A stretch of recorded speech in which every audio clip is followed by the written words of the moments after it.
ओर 6 राज्यों की 7 विधानसभा सीटों पर उपचुनाव के लिए मतदान जारी है और इस चुनावी माहौल के बीच में फिलहाल होने वाले कई राज्यों में विधानसभा चुनाव से पहले बीजेपी के लिए काफी अहम ये माना जा रहा है। इन उपचुनाव में भारतीय जनता पार्टी का मुकाबला क्षेत्रीय दलों के बीच में है। इनमें हरियाणा की आदमपुर विधानसभा सीट, जहां पर 5 दशक से भजनलाल परिवार का गढ़ रहा और वो इसे कायम रखने की कोशिश कर रहे हैं और यहां से पूर्व मुख्यमंत्री भजनलाल के पोते सहित 22 उम्मीदवारों की किस्मत दांव पर है। तो वहीं बिहार में नीतीश कुमार के नेतृत्व में महागठबंधन की सरकार बनने के बाद ये पहली चुनावी परीक्षा है। यहाँ मोकामा और गोपालगंज सीट पर चुनाव है। यूपी की बात करें तो गोला गोकर्णनाथ सीट, महाराष्ट्र की अंधेरी ईस्ट सीट और ओडिशा की धामनगर सीट पर उपचुनाव है। इसके अलावा तेलंगाना में अगले साल विधानसभा चुनाव होने वाले हैं। उस बड़ी परीक्षा से पहले टीआरएस, बीजेपी और कांग्रेस के लिए मुनुगोडे सीट पर आज का उपचुनाव एक लिटमस टेस्ट साबित होगा।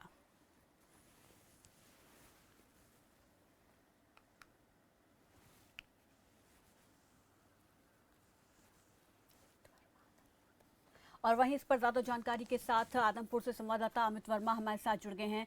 अमित, सबसे पहले तो आप इससे जानना चाहूंगी क्योंकि 10:30 बजने वाले हैं और ऐसे में अभी तक कितना वोट प्रतिशत मतदान देखने को मिल रहा है, क्या कुछ तस्वीर पोलिंग बूथ पर इस वक्त देखने को मिल रही है?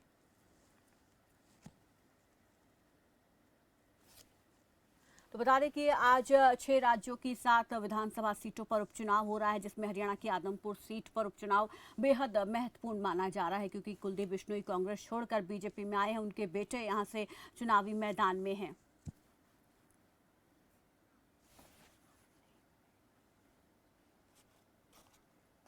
और वहीं अवनीत झा हमारे साथ गोपालगंज से जुड़ गए हैं। अवनीत, जरा गोपालगंज के उपचुनाव को लेकर फिलहाल क्या अपडेट मिल पा रही है? अब तक कितने फीसद वोट पड़ चुका है, क्या कुछ तस्वीर वहां पर देख पा रहे हैं? जरा पूरी विस्तार से जानकारी दे। जी बोलिए अवनीत जी, आपकी आवाज मिल रही है। बता दें जी तृप्ति, अपने दर्शकों को बता दें कि 10:30 बजे का समय होने को है और अगर मोकामा की बात करें तो मोकामा में 10:30 बजे तक 9.37% मत पड़े हैं। वहीं अगर गोपालगंज की बात करें तो गोपालगंज में 11% से अधिक मत पड़ चुके हैं। और वहीं अगर यहाँ से प्रत्याशी की बात करें तो मोकामा सीट से महागठबंधन उम्मीदवार जो हैं वो नीलम देवी हैं, जो बाहुबली विधायक आनंद सिंह की पत्नी हैं। वहीं अगर बीजेपी की बात करें तो बीजेपी की ललन सिंह, वो भी बाहुबली विधायक हैं। ललन सिंह की पत्नी जो हैं सोनम देवी, वो यहाँ से उम्मीदवार हैं। बिल्कुल, जरा ये भी बताएं कि आज इन चुनावों के लिए कितने उम्मीदवार चुनावी मैदान में हैं जिनकी प्रतिष्ठा दांव पर लगी हुई है? कितने पोलिंग बूथ बिहार में इन 2 उपचुनाव के लिए बनाए गए हैं? क्या कुछ वहां पर व्यवस्थाएं देख पा रहे हैं? और अब सुबह से लेकर अब तक कितनी तस्वीर बदली है? क्या वोटर्स की संख्या अब धीरे धीरे पोलिंग बूथ पर बढ़ती जा रही है? जी, सबसे पहले हम मोकामा की बता दें तो मोकामा में 331 बूथ बनाए गए हैं। वहीं गोपालगंज की बात करें तो जो गोपालगंज में 178 सीट बनाए गए हैं, जो पोलिंग 178 विधानसभा सीट है, क्षेत्र संख्या है और 289 कहें 90 से एक कम की बात करें 89 बूथ जो है जो बनाए गए हैं। यहाँ मोकामा की बात कर रहे हैं हम। और अगर गोपालगंज की बात करें तो यहाँ से महागठबंधन के प्रत्याशी जो हैं वो महेश प्रसाद गुप्ता हैं, बनाए गए हैं। वहीं अगर बीजेपी की बात करें तो कुसुम देवी हैं, जो पूर्व विधायक थे बीजेपी के, जिनका निधन हो गया। उनके निधन के बाद इनको कुसुम देवी को यहाँ से बीजेपी ने उम्मीदवार बनाया है। तो यहाँ पर मोहन गुप्ता जो हैं, जो महागठबंधन के जो प्रत्याशी हैं, वो उनका विवादों से जुड़ा हुआ नाता रहा है। पिछले उनका जो इतिहास है वो विवादों से जुड़ा हुआ है। शराब से माफिया के तौर पर वो उनको चिन्हित करती आई है बीजेपी। वहीं बीजेपी के उम्मीदवार कुसुम देवी जो हैं, उनके साथ सिंपैथी वोट एक कह सकते हैं कि बिल्कुल। अवनीत, एक और चीज आपसे समझना चाहूंगी, जिस तरीके से बिहार में सत्ता परिवर्तन हुआ, एक तरीके से विपक्ष यहाँ पर बीजेपी पर भारी पड़ा, तो ऐसे में इस चुनाव के नतीजे आगे क्या कुछ भविष्य रहेगा बिहार की राजनीति का, वो एक टीजर या ट्रेलर दिखाते हुए नजर आएंगे, ये माना जाए? जी जी, ये ऐसा कह सकते हैं कि ये जो है एक लिटमस टेस्ट है, जिसको कहते हैं कि एक छोटे से ग्लास में हम लोग टेस्ट करते हैं, एक मतलब एक प्रतीक होता है, वो पूरे आगे की राजनीति का इतिहास का जो ये प्रतीक होगा एक, कि महागठबंधन बनने के बाद, चूंकि अब नीतीश कुमार का ये आखिरी पारी कहा जा रहा था, उन्होंने भी खुद मुंह से खुद कहा था कि ये मेरी आखिरी पारी है, 2 बार ये आखिरी पारी बोल के वो कर चुके हैं, इसलिए तीसरी बार वो ये फॉर्मूला नहीं यूज कर सकते हैं राजनीति में, तो उनकी आखिरी पारी कही जा रही थी। ऐसे में ये जो महागठबंधन का न्याय समीकरण बना है, बीजेपी से अलग होकर और दूसरी सबसे बड़ी पार्टी के तौर पर बीजेपी बिहार में प्रतिष्ठित हो चुकी है, कह सकते हैं कि अब 7 पार्टियां एक तरफ और बीजेपी अकेले एक तरफ दावा ठोक रही है बिहार में।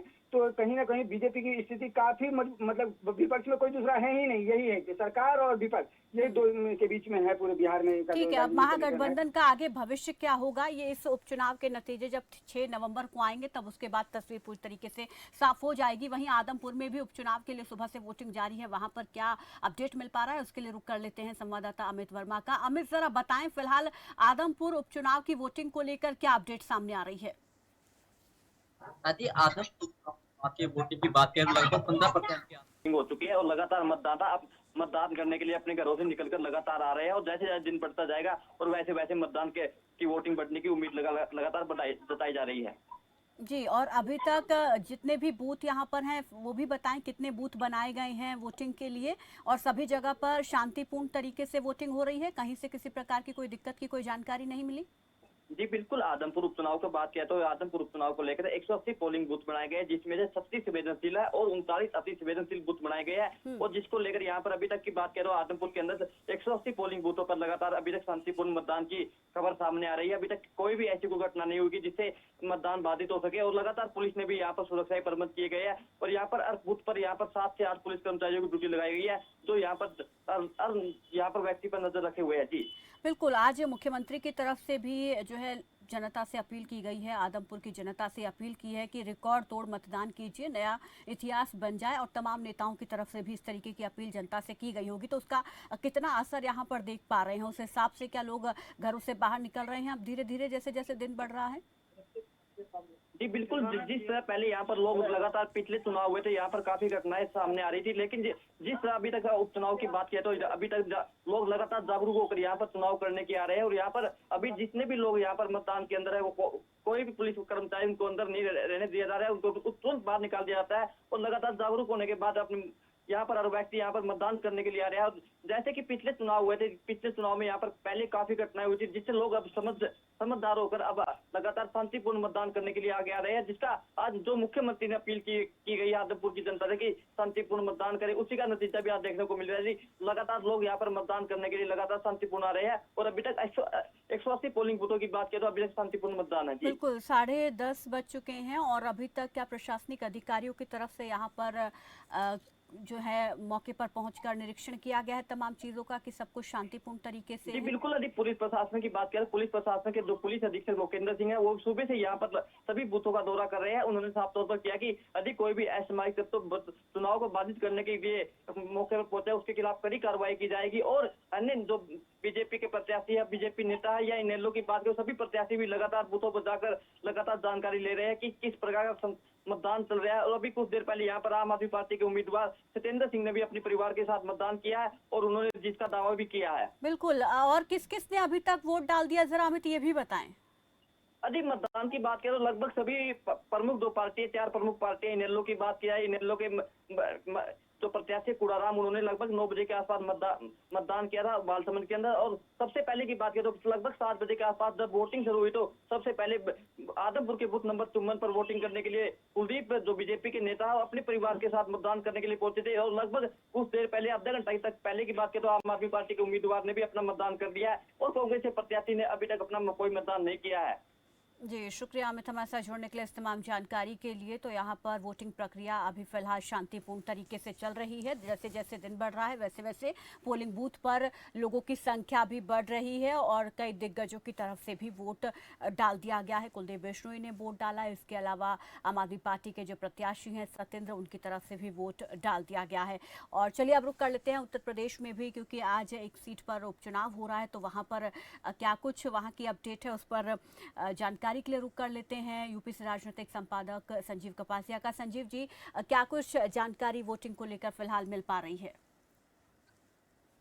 देखिए प्रीति, 9 बजे तक 10% गोला गोकर्णनाथ में वोटिंग परसेंटेज रहा, और अब मैं अपडेट कर दूं कि अमन गिरी जो भारतीय जनता पार्टी के प्रत्याशी हैं और विनय तिवारी जो समाजवादी पार्टी के प्रत्याशी हैं, दोनों लोगों ने अपना मतदान कर दिया है। हालांकि समाजवादी पार्टी का आरोप ये है कि कई बूथ इस तरीके के हैं जहां पर समाजवादी पार्टी के एजेंटों को भारतीय जनता पार्टी के लोगों ने खदेड़ दिया है और बूथ पर कब्जा कर लिया है। चुनाव आयोग से उन्होंने निष्पक्ष चुनाव करने की अपील की है। हालांकि जो उत्तर प्रदेश के भाजपा के नए अध्यक्ष हैं भूपेंद्र चौधरी, और उत्तर प्रदेश भाजपा के महामंत्री संगठन धर्मपाल जी, दोनों के नियुक्त होने के बाद ये पहला चुनाव है। हालांकि एक सीट पर चुनाव है, कोई महत्वपूर्ण सरकार बनाने या बिगाड़ने में इसका कोई रोल नहीं होगा, लेकिन फिर भी उनकी जो सांगठनिक क्षमता है वो इसमें जरूर देखने को मिलेगी कि किस जीत का अंतर कितना रहता है। उनकी नियुक्त होने के बाद में उत्तर प्रदेश भाजपा का जो जीत का लेवल है वो किस स्पीड के साथ बढ़ता है। हालांकि शांति के साथ मतदान हो रहा है, लोग मतदान के लिए जागरूक हैं। आप समझिए कि 9 बजे तक यदि 10% मतदान होता है तो 50% के पार जाने की संभावना है। प्रीति जी, शुक्रिया संजीव जी हमारे साथ जुड़ने के लिए, इस तमाम जानकारी के लिए। तो 9 बजे तक की जो जानकारी है वो गोला गोकर्णनाथ सीट पर 10% मतदान के फिलहाल मिल रही है, और सपा की तरफ से यहाँ पर बूथ कैप्चरिंग के आरोप लगाए जा रहे हैं, और साथ ही चुनाव आयोग से निष्पक्ष चुनाव कराए जाने की मांग समाजवादी पार्टी कर रही है।